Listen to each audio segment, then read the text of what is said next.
చంద్రశేఖర్ గారు.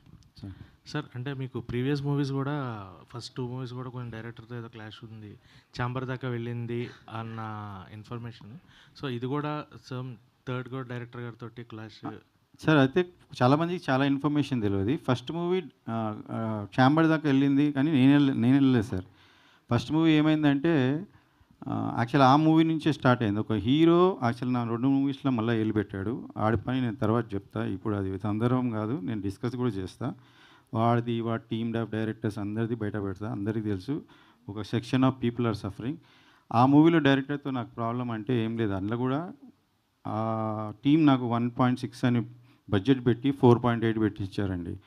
అది కూడా ఫినిష్ అయ్యి జస్ట్ ఇంకా ఫైనల్గా 1 డే షూటింగ్ ఉన్నప్పుడు ఎడిట్ చూసుకొని ఆర్ఆర్కి పంపించాం. ఆర్ఆర్కి పంపిస్తే 2 hours 24 minutes లాక్ చేసాం. జీవిత గారు టూ కూడా లాంచ్, నాకు ఆమె కూడా రెస్పాన్సిబిలిటీ ఉండే. వాళ్ళ అందరినీ కూర్చోబెట్టి చూపించాం. అసలు ఏ ప్రొడ్యూసర్ కూడా ఎడిట్ చూపించాడు. చూపించుకొని ఎడిట్ చేసాం. 2:21 లాక్ చేసి పంపించాం. పంపిస్తే రదన్ మ్యూజిక్ డైరెక్టర్ నాకు ఫోన్ చేసి, సార్ 204 వచ్చింది సార్ అన్నాడు. 204 ఎట్లా వస్తుంది అని చెప్పేసి ఎడిటర్ని అడిగితే ఎడిటర్ కూడా, సార్ నేను అంతనే పంపించాను 21 అంటాడు. అన్ఎక్స్పెక్టెడ్ ఎడిటర్ అసిస్టెంట్ ఎడిటర్ పోయి ఆ మెయిల్ తెచ్చి చూపించమంటే చూపిస్తే 204 ఉంది. ఏంది అని చూస్తే మాకు చెప్పకుండా direction team one of the actor have edited heroines part. Heroines 15 నిమిషాలు లేపేశారు. ఎందుకంటే వాళ్ళ హీరోయిన్ కలవన్నప్పుడు లాస్ట్ వరకు తెలియదు హీరోయిన్ ఎంత ఉందని, ఇంకో యాక్టర్కి తెలియదు.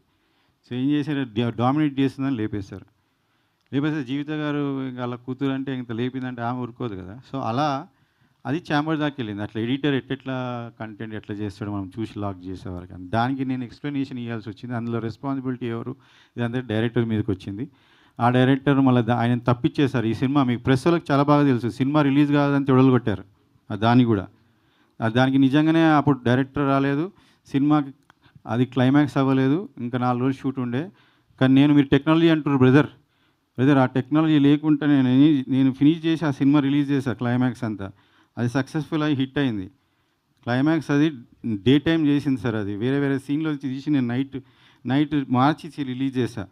నేను అది ఏ సందర్భంగా చెప్పలేదు. ఇప్పుడు ఎందుకంటే మీకు ప్రాబ్లం ఉంది టీంతో అన్నారు కాబట్టి చెప్తున్నా. ఎందుకు ప్రాబ్లం ఉండే అంటే సార్ వాళ్ళ వర్క్ నా ప్రొడ్యూసర్ లాగా నేను డబ్బులు పెట్టగలుగుతా సార్.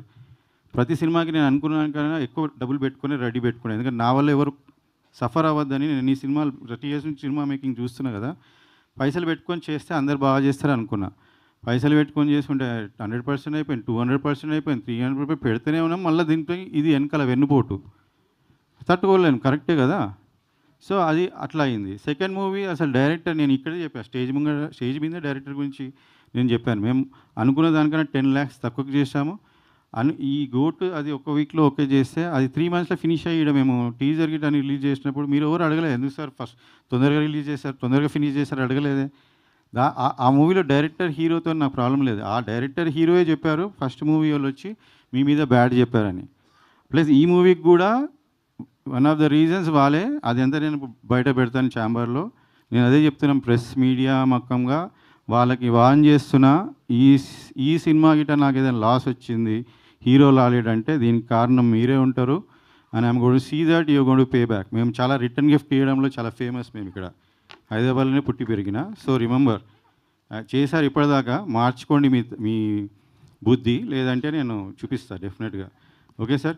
సో ఏ డైరెక్టర్ ఏ డైరెక్టర్ అయినా ఏ టీం అయినా ఆ ఫస్ట్ 2 మూవీస్లో ఎవరైనా వచ్చి చెప్పేది ఉంటే నాతోని మీడియా ముఖంగా చెప్పండి, నీతో ప్రాబ్లం నా వల్ల ప్రాబ్లం అని నేను వాళ్ళకి ఆన్సర్ ఇస్తాను. ప్రాబ్లం ఇదే జరిగింది, ఇదే సార్.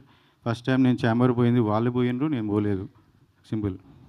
ఓకే అండి. So thank you media for your questions. Thank you so much. And GOAT so టీజర్ని సెలబ్రేట్ చేసుకుందాం మనం. Thank you. అండ్ మరిన్ని ఈవెంట్స్లో మనం కలుద్దాం. అండ్ థ్యాంక్ యూ, చాలా హానెస్ట్గా, చాలా జెన్యూన్గా, చాలా ట్రాన్స్పరెంట్గా మీరు ఆన్సర్స్ చేశారు. And thank you for that. And thank you media for your cooperation.